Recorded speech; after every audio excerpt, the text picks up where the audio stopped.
protecting students from Ebola. SUNY schools outline a plan to make sure everyone at the state's universities stay safe. It's part of Governor Cuomo's Ebola preparedness planning that also includes ramped up training for hospitals and healthcare workers. It is our top story. News 10 ABC's Rachel Yankunis live at UAlbany with reaction. Rachel, what's that feeling on campus? Are there real fears about the threat of Ebola here?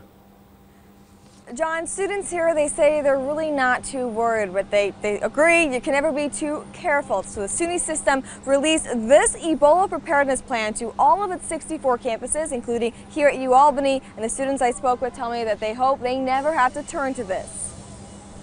After the recent cases of Ebola in the U.S., more people are voicing their concerns. Even with remote chances of Ebola exposure here in the Northeast, SUNY campuses are taking no chances.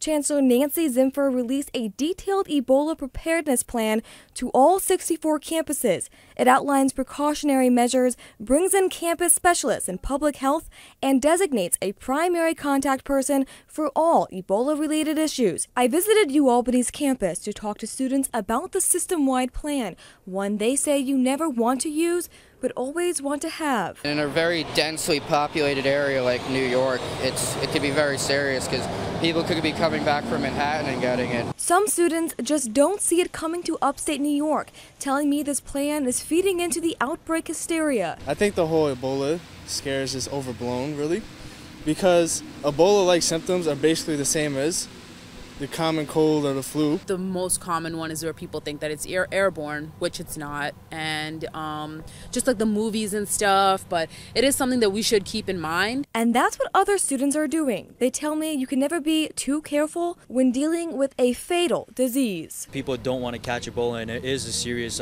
thing that's taking the lives of many all over Africa. If it was potentially to reach here, I mean, we're no different than those people. So the hysteria that's here, it's within reason.